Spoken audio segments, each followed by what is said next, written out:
APPSC polytechnic లెక్చర్ల సర్టిఫికెట్ల పరిశీలన మరియు కంప్యూటర్ ప్రొఫిషియన్సీ టెస్ట్.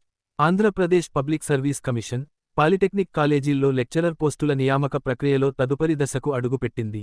రాత పరీక్షలో అర్హత సాధించిన అభ్యర్థులకు సర్టిఫికెట్ వెరిఫికేషన్ మరియు కంప్యూటర్ ప్రొఫిషియన్సీ టెస్ట్ నిర్వహించనున్నట్లు ప్రకటించింది. అభ్యర్థులు తమ ఒరిజినల్ విద్యార్హత సర్టిఫికెట్లు, మార్కుల మెమోలు, కుల ధృవీకరణ పత్రం, నివాస ధృవీకరణ, పుట్టిన తేదీ సర్టిఫికెట్, ఆధార్ కార్డు, అనుభవ పత్రాలు ఉన్నట్లయితే అవి కూడా తప్పనిసరిగా తీసుకురావాలి. వెరిఫికేషన్ సమయంలో అసలు పత్రాలు మరియు జిరాక్స్ కాపీలు సమర్పించాలి. కంప్యూటర్ ప్రొఫిషియన్సీ టెస్ట్ ద్వారా అభ్యర్థుల ప్రాక్టికల్ నైపుణ్యాలను పరీక్షించనున్నారు. ఈ ప్రక్రియ పూర్తయిన తరువాత ఫైనల్ సెలెక్షన్ జాబితా విడుదల చేయబడుతుంది. ఏపీ గురుకుల 5వ తరగతి, ఏపీఆర్జేసీ మరియు ఏపీఆర్డీసీ ప్రవేశాల ప్రకటన 2026 నుండి 27. ఆంధ్రప్రదేశ్ గురుకుల విద్యాసంస్థలు 2026 నుండి 27 విద్యా సంవత్సరానికి 5వ తరగతి, ఏపీఆర్జేసీ ఇంటర్మీడియట్ మరియు ఏపీఆర్డీసీ డిగ్రీ కోర్సుల ప్రవేశాల నోటిఫికేషన్ విడుదల చేశాయి.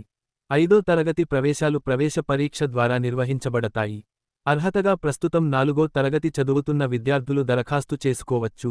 ఏపీఆర్జేసీలో ఇంటర్మీడియట్ ఎంపీసీ, బీఐపీసీ, ఎంఐసీ వంటి గ్రూపులు అందుబాటులో ఉంటాయి. ఏపీఆర్డీసీ ద్వారా డిగ్రీ కోర్సులకు ప్రవేశాలు కల్పించబడతాయి. దరఖాస్తులు ఆన్లైన్ ద్వారా స్వీకరించబడతాయి. పరీక్ష ఓఎంఆర్ విధానంలో నిర్వహించబడుతుంది. ఎంపిక పూర్తిగా మెరిట్ ఆధారంగా జరుగుతుంది. గురుకుల పాఠశాలల్లో ఉచిత విద్య, వసతి, భోజనం మరియు పుస్తకాలు ప్రభుత్వం అందిస్తుంది. డివైఓ, డివైఈఓ పోస్టుల తుది ఫలితాలు 2026. డిప్యూటీ ఎడ్యుకేషనల్ ఆఫీసర్ పోస్టుల నియామకానికి సంబంధించి తుది ఫలితాలు అధికారికంగా విడుదలయ్యాయి. ఎంపికైన అభ్యర్థుల జాబితా అధికారిక వెబ్సైట్లో అందుబాటులో ఉంది. డాక్యుమెంట్ వెరిఫికేషన్ పూర్తి చేసుకున్న అభ్యర్థుల ఆధారంగా ఈ ఫలితాలు ప్రకటించబడ్డాయి. ఎంపికైన వారు తదుపరి నియామక ప్రక్రియ కోసం సిద్ధంగా ఉండాలి. ఏపీపీఎస్సీ అనలిస్ట్ గ్రేడ్ 2 సిలబస్ మరియు పరీక్షా విధానంలో మార్పులు. ఏపీపీఎస్సీ అనలిస్ట్ గ్రేడ్ 2 పోస్టుల పరీక్షా విధానం మరియు సిలబస్లో కీలక మార్పులు చేసినట్లు ప్రకటించింది. పేపర్ నిర్మాణం, ప్రశ్నల స్వభావం, మార్కుల పంపిణీ విధానంలో సవరణలు చోటు చేసుకున్నాయి. అభ్యర్థులు తాజా సిలబస్ను అధికారిక వెబ్సైట్ నుండి డౌన్లోడ్ చేసుకుని ప్రిపరేషన్ ప్రారంభించాలి. కొత్త విధానం ప్రకారం పరీక్ష నిర్వహించబడుతుంది. అనంతపురం ఐసీడీఎస్ మిషన్ వాత్సల్య మరియు అంగన్వాడీ పోస్టుల భర్తీ. అనంతపురం జిల్లాలో ఐసీడీఎస్ మిషన్ వాత్సల్య కింద ఖాళీగా ఉన్న పోస్టులకు ఫిబ్రవరి 18న వాక్-ఇన్ ఇంటర్వ్యూలు నిర్వహించనున్నారు. అలాగే సింగనమల అంగన్వాడీ పోస్టులకు ఫిబ్రవరి 19న ఇంటర్వ్యూలు జరుగుతాయి.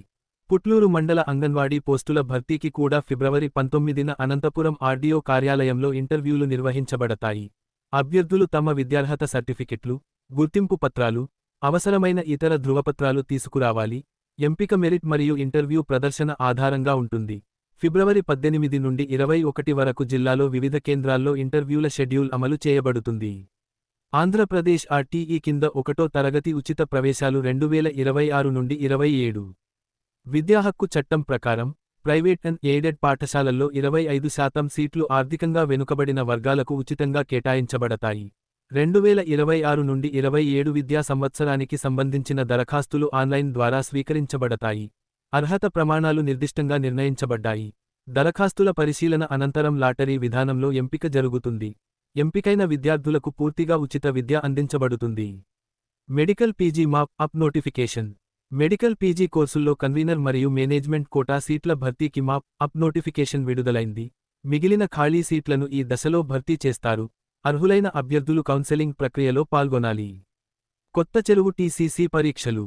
కొత్త చెరువులో టెక్నికల్ సర్టిఫికెట్ కోర్సుల థియరీ మరియు ప్రాక్టికల్ పరీక్షలు ఫిబ్రవరి 18 నుండి ప్రారంభమవుతాయి. అభ్యర్థులు హాల్ టికెట్తో పరీక్ష కేంద్రానికి హాజరు కావాలి. పీఎం శ్రీ కేంద్రీయ విద్యాలయ, తెనాలి వాక్-ఇన్ ఇంటర్వ్యూలు. 2026 నుండి 27 విద్యా సంవత్సరానికి ఒప్పంద ప్రాతిపదికన ఉపాధ్యాయుల నియామకానికి వాక్-ఇన్ ఇంటర్వ్యూలు నిర్వహించబడతాయి. అర్హత కలిగిన అభ్యర్థులు అవసరమైన పత్రాలతో హాజరు కావాలి. ఆర్బీఐలో 650 అసిస్టెంట్ పోస్టులు. భారతీయ రిజర్వ్ బ్యాంక్ 650 అసిస్టెంట్ పోస్టుల భర్తీకి నోటిఫికేషన్ విడుదల చేసింది. గ్రాడ్యుయేషన్ పూర్తి చేసిన అభ్యర్థులు దరఖాస్తు చేసుకోవచ్చు. ఎంపిక ప్రిలిమ్స్, మెయిన్స్ మరియు లాంగ్వేజ్ ప్రొఫిషియన్సీ టెస్ట్ ఆధారంగా జరుగుతుంది. అగ్నివీర్ నియామకం -2027. అగ్నివీర్ నియామకంలో వయోపరిమితి పెంపు జరిగింది. తెలుగులో కూడా రాత పరీక్ష నిర్వహించనున్నారు. ఆసక్తిగల అభ్యర్థులు ఏప్రిల్ 1లోగా దరఖాస్తు చేసుకోవాలి. 19న జిల్లా న్యాయ సేవాధికార సంస్థ పోస్టులకు రాత పరీక్షలు. జిల్లా న్యాయ సేవాధికార సంస్థలో ఖాళీగా ఉన్న పోస్టులకు ఫిబ్రవరి 19న రాత పరీక్షలు నిర్వహించబడతాయి. పరీక్ష కేంద్రం నిర్ణయించబడింది. అర్హులైన అభ్యర్థులు హాల్ టికెట్తో సమయానికి హాజరు కావాలి.